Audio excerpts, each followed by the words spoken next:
Hello. It's good to see you. Today we are back with some more fairy tales that we're going to read. And I have 3 or 4 here at least that I wanted to read to you today. The first one is The Frog Prince by the Brothers Grimm. And here we have it. It's like he's holding a volleyball or a giant orange or something. Okay. In olden times, when wishing was still of some use, there lived a king whose daughters were all beautiful. But the youngest was so very beautiful that the sun itself was amazed each time it shone upon her face.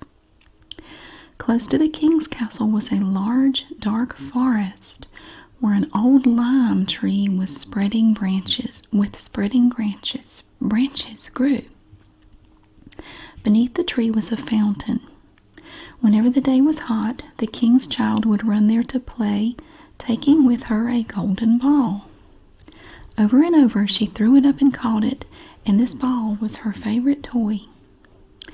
Now one day it happened that the golden ball did not fall back into her hand, but rolled over the rim of the fountain. The king's daughter followed the ball with her eyes, but it sank slowly and vanished beneath the clouded water. Then the girl began to weep, and her tears came harder and harder. She thought she was all alone, but suddenly she heard a voice. "Why are you weeping, king's daughter? Your tears would melt even a stone to pity." She looked around and saw a frog stretching his thick, ugly head from the water. "Ah, water paddler, so it was you that spoke," she said.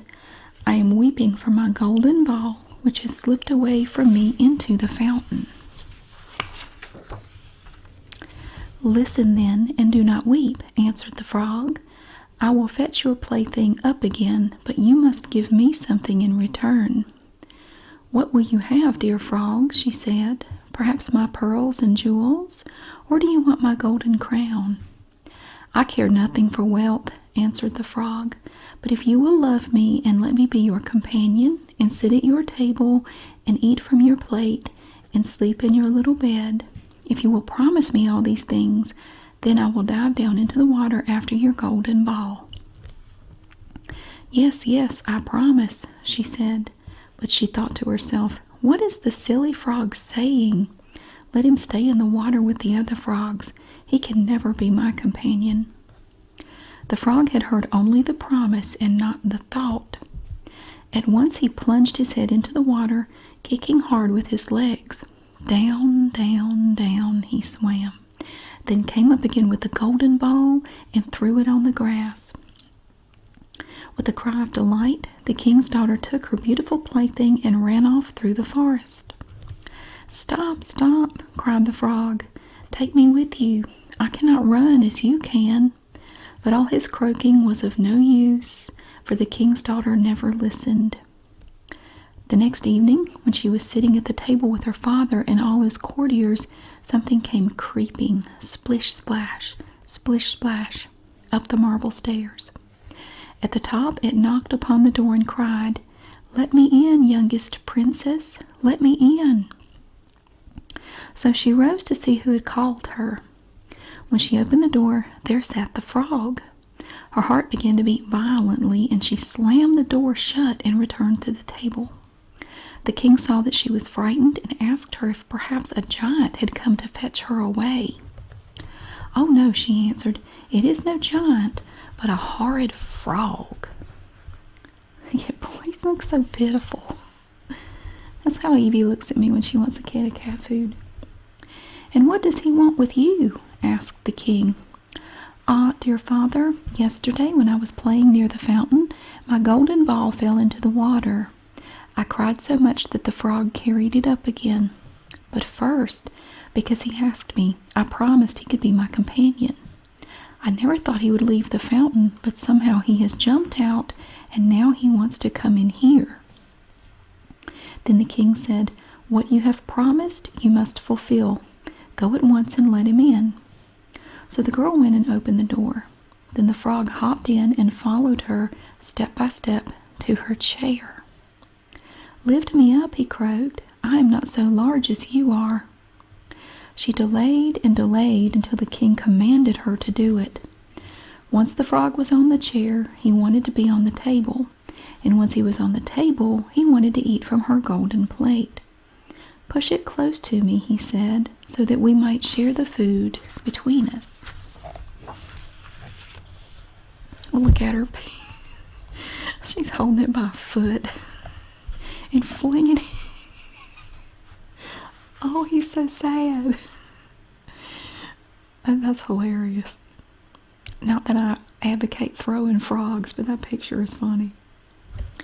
The girl could not eat a mouthful, but the frog finished everything.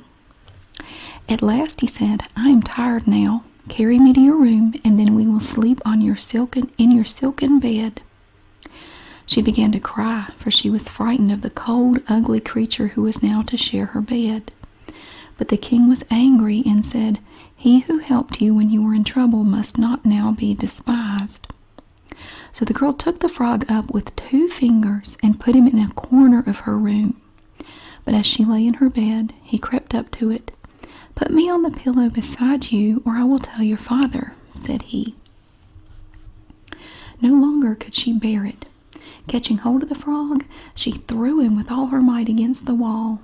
"Now you will be quiet, you ugly frog," she screamed. But at the moment he fell, he was changed from a frog into a prince.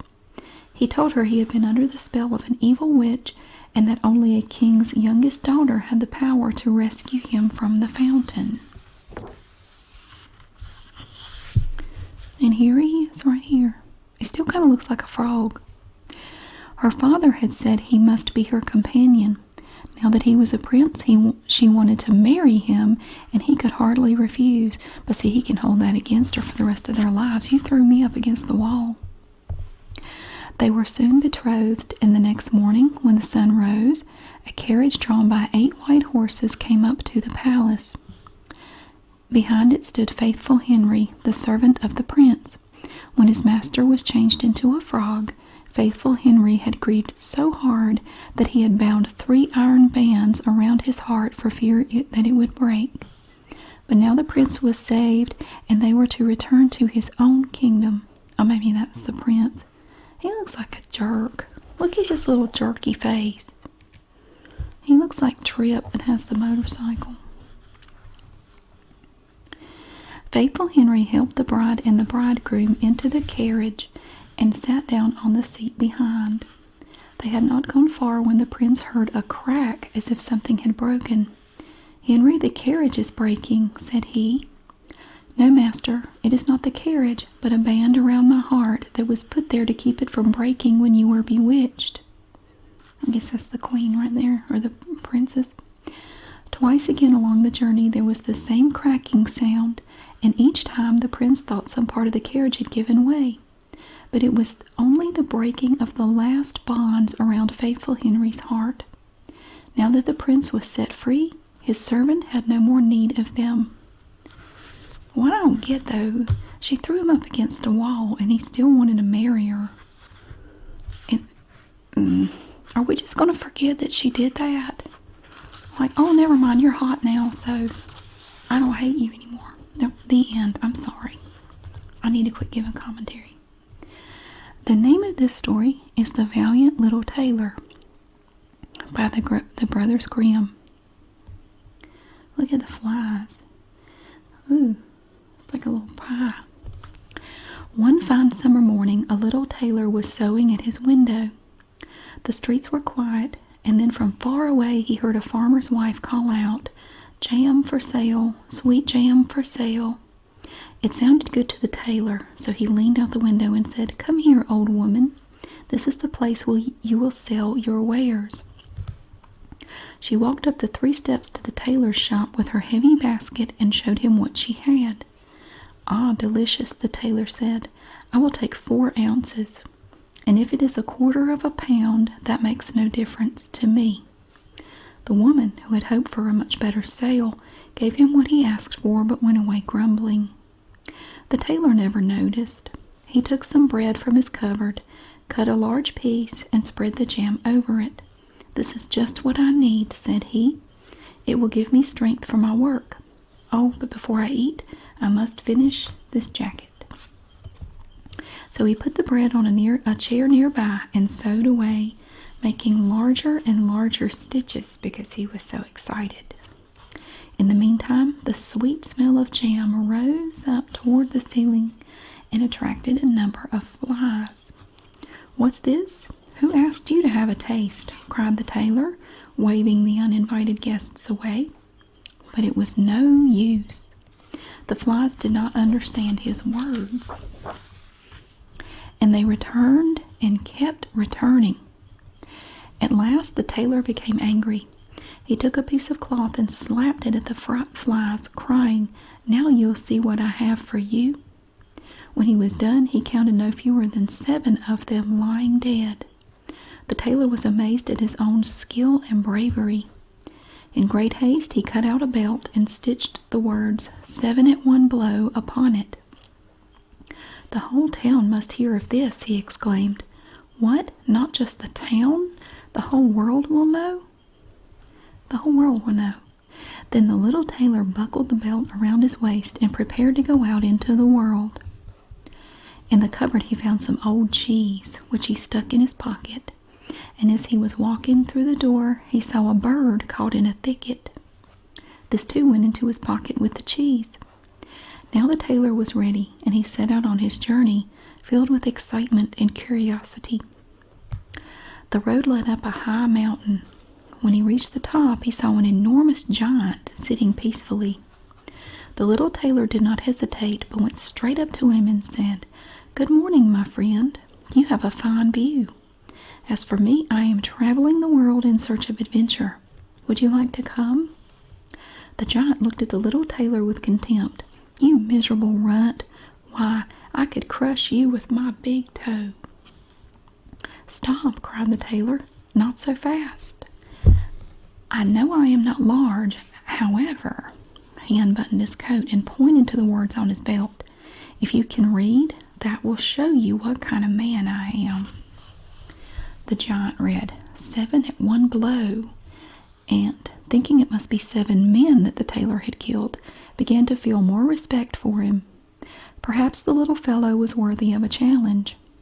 "Can you do this?" the giant asked. As the tailor watched, he took a large stone and squeezed it until water ran from it. "Oh, that is nothing," said the tailor. "It's quite simple, really." Then he brought from his pocket the soft cheese and squeezed it until the whey came out. "You see," he told the giant, "I can even draw milk from a stone. Beat that, I ask you." Oh dear. The giant did not know what to say. The strength of the little tailor quite amazed him, but he was not going to be bested in the contest, so he took another stone and threw it into the air. Up and up it went, so high that the eye could scarcely follow it. "Now, little man, let's see what you can do," cried the giant. "I'll admit the throw was a good one," said the tailor, "but after all, the stone will fall down somewhere. Watch carefully and you will see that the stone I throw will disappear." Then he put his hand into his pocket, pulled out the bird, and threw it upward with all his might. At once the bird spread its wings and vanished in the air. "Now what do you think of that?" said the tailor modestly. "Well," the giant admitted, "you can certainly throw, but can you carry? This is what we'll have to find out." He led the tailor to a great oak that had fallen on the ground. "Now, if you are as strong as you say, help me carry this tree out of the forest." "Willingly," replied the tailor. "You must take the trunk on your shoulders, and I will carry the leaves and branches, as they are by far the larger part." With much panting and heaving, the giant took the trunk on his shoulders, but the clever tailor only sat among the branches. In this way, the giant, who could not look behind him, carried the whole tree and the tailor besides. Soon he was forced to stop. "The load is too heavy. I shall have to let it fall." At once the tailor sprang down and seized the tree with both hands as if he had been carrying it. They went on together until they came to a cherry tree laden with ripe fruit. The giant seized the highest branch, bent it down, and gave it to the tailor. "Eat," he said. "Have as much fruit as you like." But as soon as the giant let go of the branch, it sprang up again, flinging the tailor into the air as if it were a slingshot. The giant laughed and laughed. "Look at you! You can't even hang on to a twig." "Do you imagine a man who could kill 7 at one blow would falter at such a simple task?" asked the sailor. "No, I jumped over the tree because I saw hunters shooting in the forest nearby. Now you do the same. You jump over the tree." The giant tried, but only got tangled in the branches, so again the tailor had the upper hand. Then the giant said to him, "Since you are such a valiant fellow, you'd better come with me to my cave and spend the night." The little tailor agreed, but when they reached the cavern, there sat 2 other giants before a blazing fire. "Never would I have imagined such a thing," thought the tailor. "The world is a fascinating place." After giving him a leg of mutton, the giant showed the little tailor the bed where he was to sleep. But it was not comfortable, so the tailor crept into a corner and put his coat under his head for a pillow. At midnight, the giant, thinking the tailor was fast asleep in the bed, rose up and struck a blow across it with a heavy iron bar. "Ah, there's an end to the cunning little grasshopper, and about time, too." But the next morning, when the giants were out in the forest, not even thinking of the tailor, he walked up to them as boldly as ever. The giants thought he had come to life again and were so terrified that they took to their heels and ran off screaming. The little tailor continued on his way, always following his nose. Finally, he came into the courtyard of a king's palace. As he felt weary, he lay down on the grass and was soon fast asleep. While he lay there, the people passing by read the words on his belt. "7 at one blow," they exclaimed. "We must go and tell the king." Though it was a time of peace, the king was eager to engage the services of such a great warrior. He sent an ambassador out to tell him so. The man waited until the tailor opened his eyes and stretched his limbs, and then he delivered the king's message. "To serve the king, you say?" answered the tailor. "Why, that is the very reason I have come." He was received at the palace with honor and given lavish apartments for his use. But the king's soldiers were jealous of the little tailor, and they went before his majesty. "We want nothing to do with a man who can kill 7 at one blow. We will never fight alongside him." The king did not wish to lose all his soldiers for the sake of one, and began to wish he'd never set eyes on the little tailor. But like the others, he was afraid to anger a man who had killed 7 at one blow. At last he sent for the tailor and said, "In a forest not far from here, 2 giants dwell. They plunder and murder and loot, and no one can subdue them. You may have 100 soldiers for an escort, and if you kill the giants, I will give you my daughter for a wife, and half my kingdom in the bargain."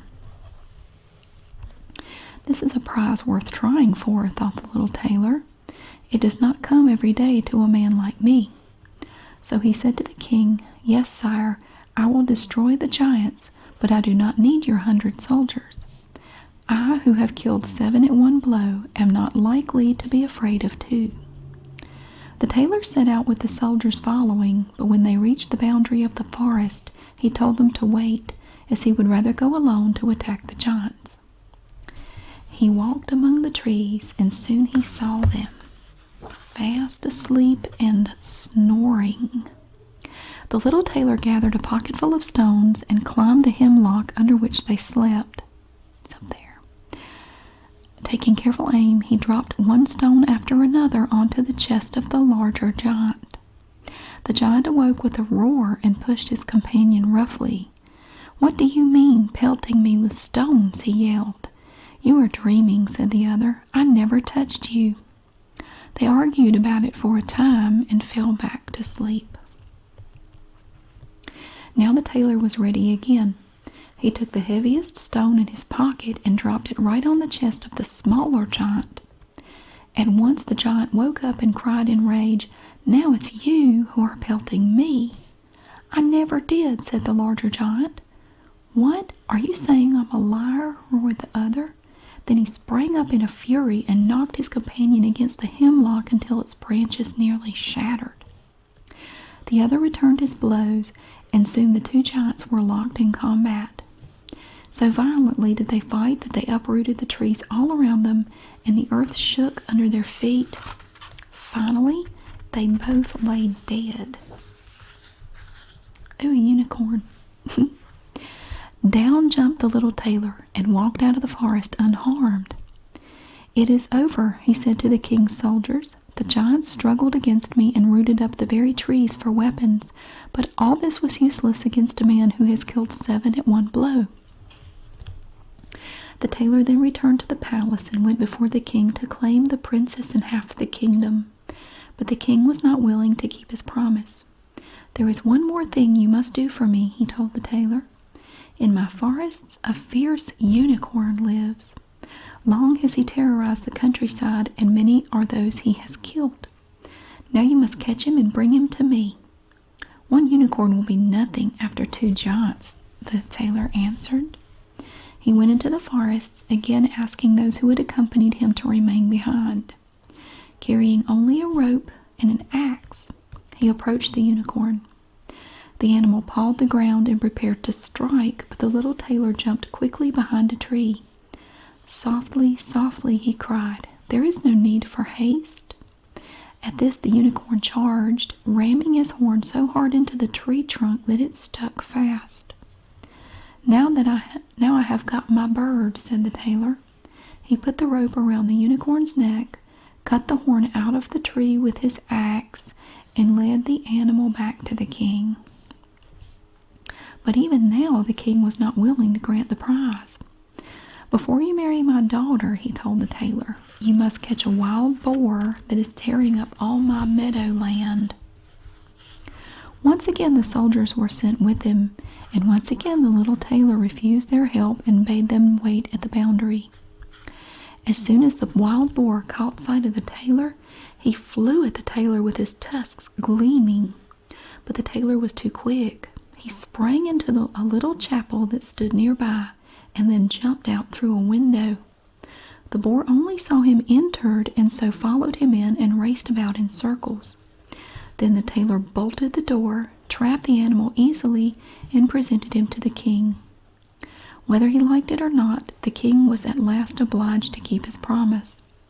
The wedding took place with great pomp but little rejoicing, and thus was a tailor made into a king. Some time later the young queen heard her husband talking in his sleep. "Work away, there's a good lad," he was saying.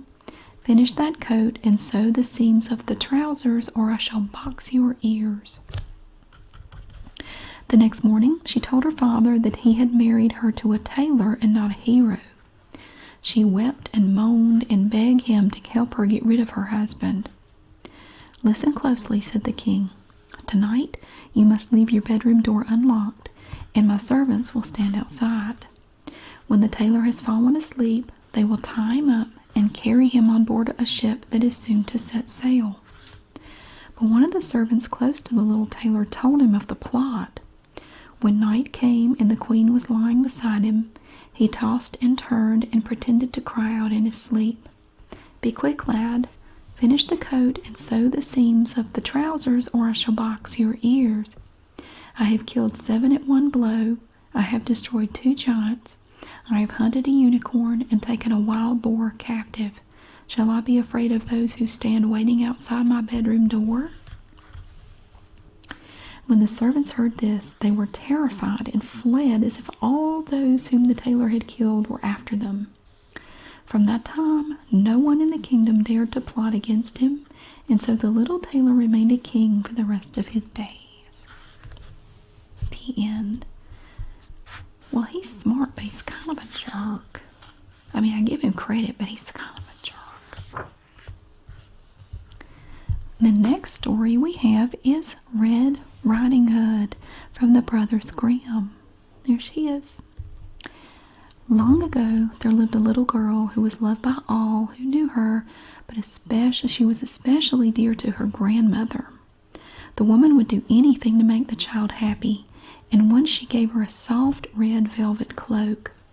It was so very pretty that from that day on the girl would wear nothing else, and she came to be called Red Riding Hood. One day her mother said to her, "Come here, Red Riding Hood, and carry this cake and a bottle of wine to grandmother. She is ill and will be glad to have them. Go quickly before the sun is high, and do not daydream or wander about in the forest. When you come into grandmother's room, you must curtsy and wish her good morning." "I will do just as you say," Red Riding Hood promised. Her grandmother lived a good distance from the village in the midst of the forest. When Red Riding Hood came to the edge of the forest, she met a wolf. The child did not know that he was a wicked animal, and so she was not at all afraid of him. "Good morning, Red Riding Hood," he said. "Good morning, Wolf. And where are you going so early, Red Riding Hood?" "To grandmother's." "What is in your basket?" "A cake and some wine. I'm taking it to grandmother. She is ill and wants something to make her stronger." "Where does your grandmother live, Red Riding Hood?" There's the wolf. "Down this path and into the forest. Her house stands beneath 3 big oak trees near a hedge of chestnuts." "Surely you must know it," said Red Riding Hood. The wolf looked her up and down and thought to himself, "This tender young child will be a juicy morsel, even nicer than the old woman. If I'm clever, I shall be able to snap them both up." He walked along with Red Riding Hood for a time. Then he said, "Look at all the flowers, Red Riding Hood. Why don't you look about you? I think you do not even hear the birds sing. You are just as solemn as if you were going to school, but everything is so gay out here in the woods." Red Riding Hood raised her eyes, and when she saw the sunlight dancing through the trees and the bright flowers, she thought, "Suppose I pick a bouquet for grandmother. That would please her, and it is still quite early." So she left the path and wandered off among the trees to pick the flowers. Each time she picked one, she saw another, more beautiful, farther on. In this way, she went deeper and deeper into the forest, and the sun rose high in the sky. After he left Red Riding Hood, the wolf went straight to the grandmother's house and knocked at the door. "Who is there?" "It is Red Riding Hood, bringing you a cake and some wine. Open the door." "Lift the latch," cried the old woman. "I am too weak to get up." The wolf lifted the latch, and the door sprang open. He went straight in without saying a word and ate up the old woman. Then he put on her nightgown and nightcap, climbed into the bed, and drew the curtains. Red Riding Hood ran about picking flowers until she could carry no more, and then she remembered her grandmother again. When she got to the cottage, she was astonished to find the door open, and when she went into the room, everything seemed strange. She felt very frightened, but she did not know why. "Good morning, grandmother," she cried, but she heard no answer. Then she went up to the bed and drew the curtains. There lay her grandmother, but she had pulled her cap down over her face and looked very odd. "Oh, grandmother, what big ears you have," she said. "The better to hear you with, my dear." "Grandmother, what big eyes you have." "The better to see you with, my dear." "What big hands you have, grandmother." "The better to catch hold of you, my dear." "But, grandmother, what big teeth you have." "The better to eat you with, my dear." Then the wolf sprang out of bed, rushed at Little Red Riding Hood, and devoured her in one mouthful. With his belly full, the wolf went back to bed, and soon he was snoring loudly. Some time later, a huntsman passed by the house and heard a fearful racket. "How loudly the old woman is snoring," he thought. "I must see if there is something the matter with her." So he went inside and up to the bed, where he found the wolf fast asleep. "Is it really you, you old rascal?" he said. "Long enough have I sought you." He raised up his gun to shoot, then suddenly thought that perhaps the wolf had eaten up the old lady, and she might still be saved. So he took a knife and began to cut open the sleeping wolf. At his first cut, he saw the red cloak, and after a few more slashes, the little girl sprang out. "Oh, how frightened I was! It was so dark and close inside the wolf," she cried. Next, the grandmother came out.